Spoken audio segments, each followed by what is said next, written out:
Well, I want to welcome everybody to another edition of Inside the Cardinal Playbook. It's my pleasure to have Coach Cruzy here after the Pitt State game, and I know it was an interesting time for all of us, and I think a great growing experience. You want to talk about that a little bit? Yeah, that environment you walk into down there is quite a deal with 10,000 fans, and I think I heard the number that this is one of their top 5 largest ever crowds. Right. And they've had that set up down there for going on 7 or 8 years now with the second tier side and all that going on, but.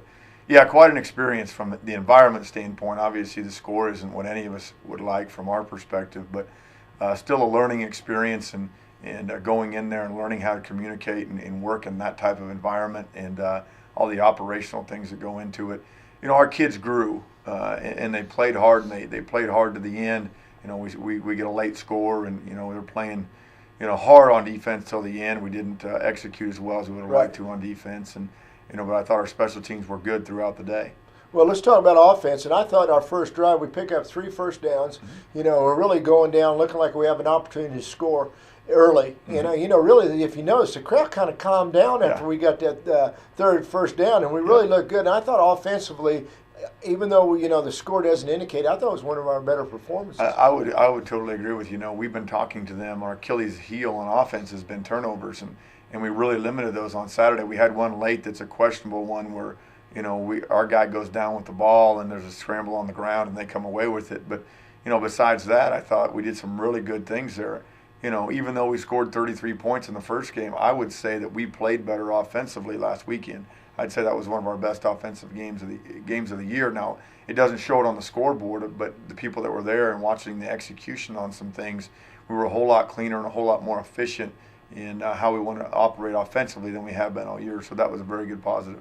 We talked about off the air about that split defense, and you could gash them to the weak side, and you came out and really did that. Yeah. And I thought Whitney really ran the football well. He did a very nice job. We did a really nice job up front creating some lanes for him to run, and the counter, every attacking their weak side was big for us and was part of our game plan going in. And you being old coaches, were able to recognize that, I'm sure, from the press box. And they hadn't prepared for it, and we were able to kind of jump out on them early with some good plays with counter weak and some different things over there, and so that was positive. And Glenn ran not only with good pad level the other day, but with his eyes up. We've been getting a combination of the two, either good pad level with his eyes down or his eyes up and his pad level up. So we finally got him to put those two things together, and he did a very nice job the other night.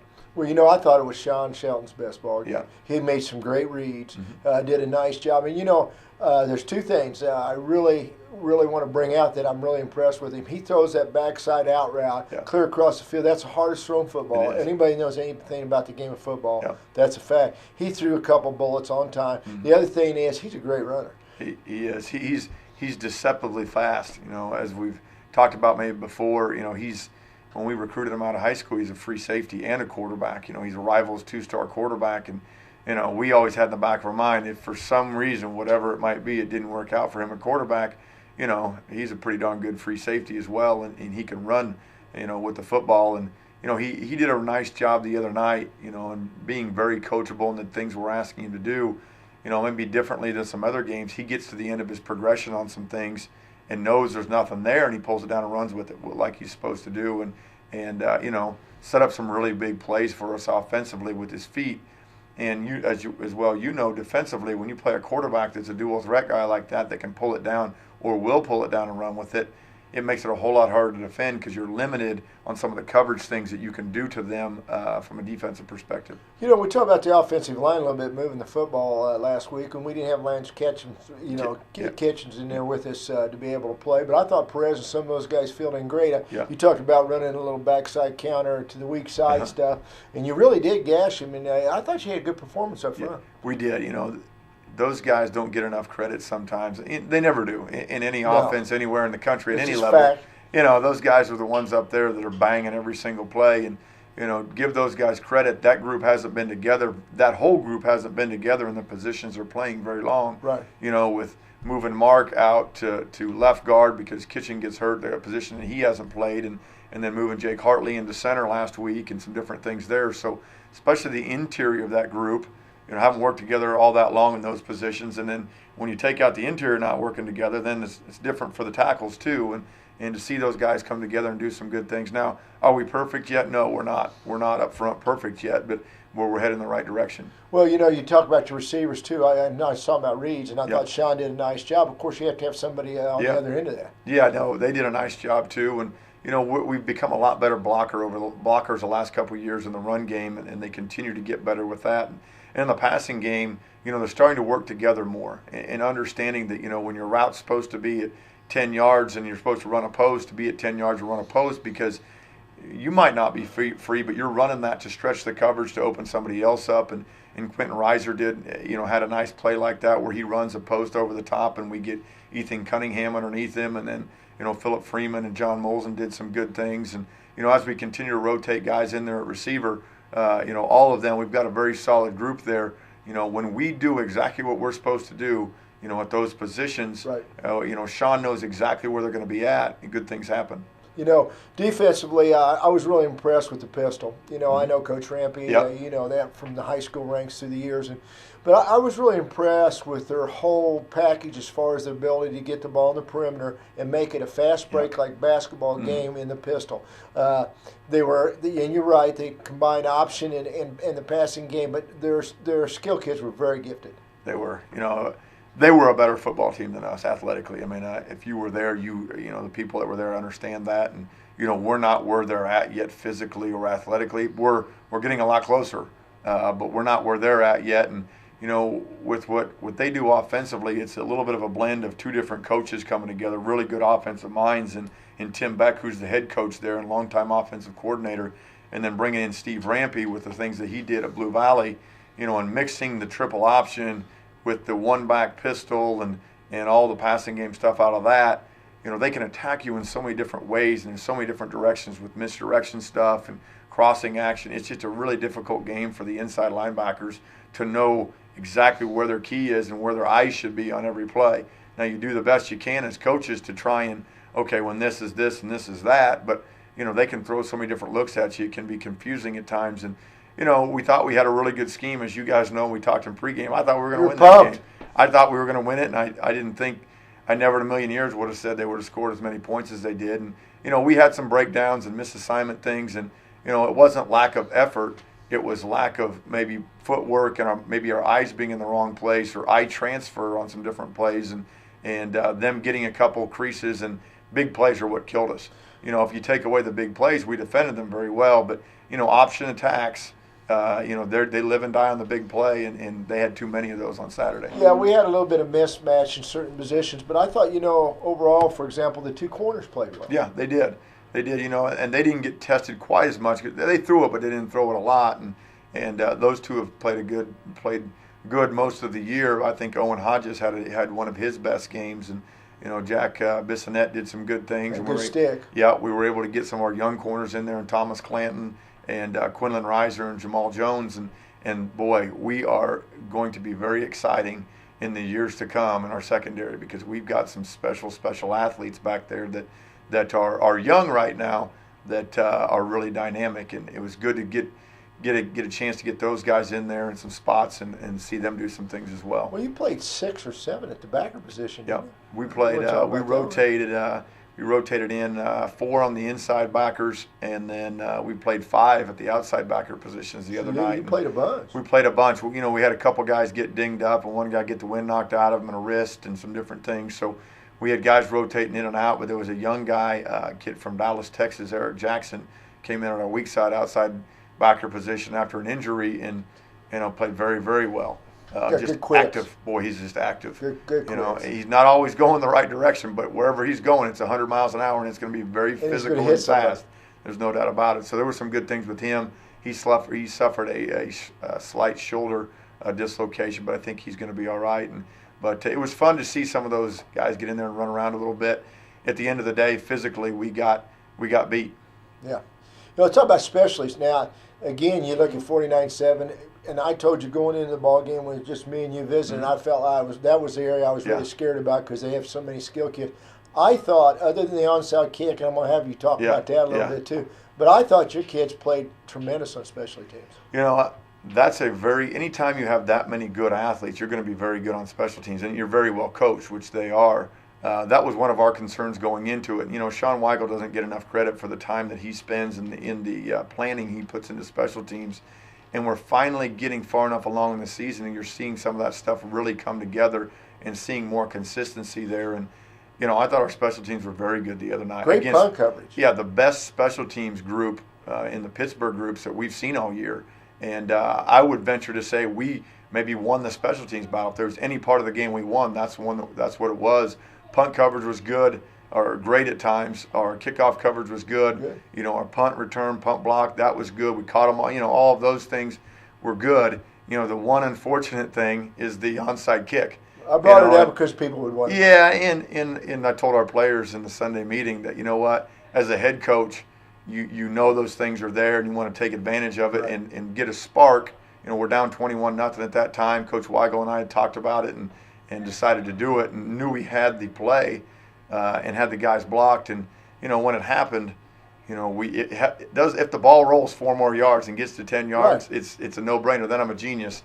But, I'm not a very smart coach when those things don't happen, I'm sure, from a fan's perspective. Well, I agree with you totally, though. I like this whole thing I mentioned before, that I think it was great that you guys saddled up and played them, and so that people could see. And that's a call where you're trying to win a ball game. You just don't play close. And, no, we're not. We're going to lay down at that point. We're trying to get a spark and get some momentum and get rolling again. Unfortunately, it went the other way, and we gave them a short field, and they scored. But, you're rolling the dice, as you know, as a coach. There's some gambling things that go into this, and you're going to play your odds when you got them. That's why it says head coach in front of your name. That's right. Let's talk a little bit about the players of the week. I know you had several, and we talked about, there was some solid play on both sides of the ball, mm-hmm, and on specialty teams. Yeah, defensively this week, and we talked about him just a little bit already, Owen Hodges had his best game of the year, which was exciting. And, he had some really nice plays in the run game, had an interception, and just continues to be a very solid player and productive player for us defensively as a senior. And then offensively, another young man we've talked about too, Glenn Whitney at the running back position, had one of his best games. Ran really well against a great defense. Yeah, against a really good defense. So we went with him there. Special teams wise, we don't often do this, but when we voted on it as coaches about who our special teams player, we were split, between Ethan Cunningham and Quinlan Reiser. Ethan played very well. Another guy that just does what you ask him to do and does it well, and he made several tackles on our punt team. And Quinlan Reiser covering punts, they had sometimes 2 and 3 guys on a vise trying to keep him from getting down the field, and he's splitting it and downing balls inside the 5-yard line, and so he did a very nice job for us there. In our work team units, the guys we rely on and practice every week against the offense and defense, because of what they did offensively, we wanted to get a quarterback that had a similar look. So DJ Blage jumped in there and did a very nice job of, mimicking what their quarterback does, and went with him there. And he did some nice things in the game the other night too. And then as a defensive guy, Sam Jacks, who's a local kid, yes, a true freshman kid that is traveling with us now too as a true freshman. As I look at it during practice, I always try and look at the guy that the offensive coaches are the most frustrated with, and that's who it was again this week. And he's a player in high school. Yeah, he's a really good player. He was on the offensive line in high school. We moved him over to the defensive line because he's so athletic. And he's about 275, about 6'2 and a half, about 275 right now. He's put on about 30 pounds since the beginning of the summer, and really filling out and looking good, and is running better than he did actually prior to coming here. So all of those things are exciting. Play of the game, we looked at several of them there as well. Chris Stewart had a nice screen and run, and John Molson had a really nice catch, and a lot of things we could look at there. Glenn had some nice plays, and we went with Sean and his scramble ability, setting up that last touchdown. Great run. Where he pulls it down and runs for 25 or 30 yards, and I still think he gets in and gets the pylon down, but the official said his knee was out, and we punch it in the next play. So went with him there for the play of the game. And then hit of the game, Jack Bissonette, who we've talked about earlier as well, had a very nice tackle on their boundary where he knocks the guy about 3 yards out of bounds, and and a very physical play, which is what we're looking for. True slobber knocker. Yeah, it was a good one. It was definitely a slobber knocker. Yep. Well, we both of us heard, what's it going to be like at Pitt State? Yep. Well, that's behind us. That was a learning experience. It was a teachable moment. Mm-hmm. I've said many times, kudos to you and everybody here, Darlene, everybody that scheduled that game, because you could see where you need to go and where you want to go. Now we move on. We move on next week, and we go up to Sioux Falls. Play at 1 o'clock on Saturday. Hopefully we'll see a lot of people up there. Why don't you, Sioux Falls is kind of the same predicament we are. Yeah, a little bit. They've played a really tough schedule like we have all year. They played a bunch of Division II top 25s just like us, and they're 1-3 just like us. Maybe the biggest difference between them and us, as they're moving up in the same year as the NCAA transition as we are, the difference between them and us, 2 years ago, we're 1-9 in the NAIA, and they're winning the national championship in the NAIA, and they played again for it last year. Washburn, in their first game this year, broke their single season winning streak at 52 games, or regular season winning streak at 52 games. So, they probably had less further to go than we do to compete at a high level at the Division II level. But we've all got our challenges, and they're a very good football team.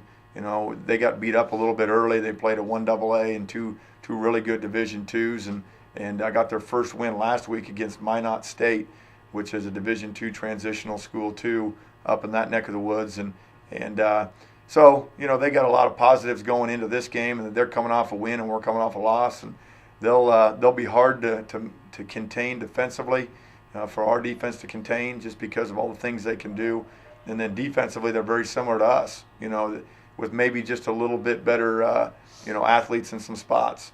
So we'll have our work cut out for us. It'll be a nice little trip up there. We'll leave Friday and practice halfway up in Omaha and get up there and get to bed and get ready to play on Saturday at 1. Well, one thing we are learning is how to travel, because we knew what we were up against when we went to this Division II, and we're kind of getting our first taste of that, and that's an experience too. Hopefully we can get everybody up there and watch that game against Sioux Falls. I'm looking forward to it. It's new country and new look, and for all of us, it'll be fun. It'll be a really good atmosphere up there too.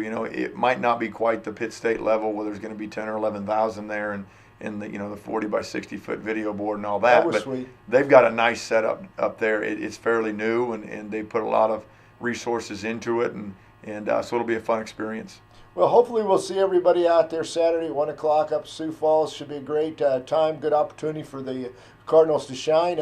That's another edition of Inside the Cardinal Playbook.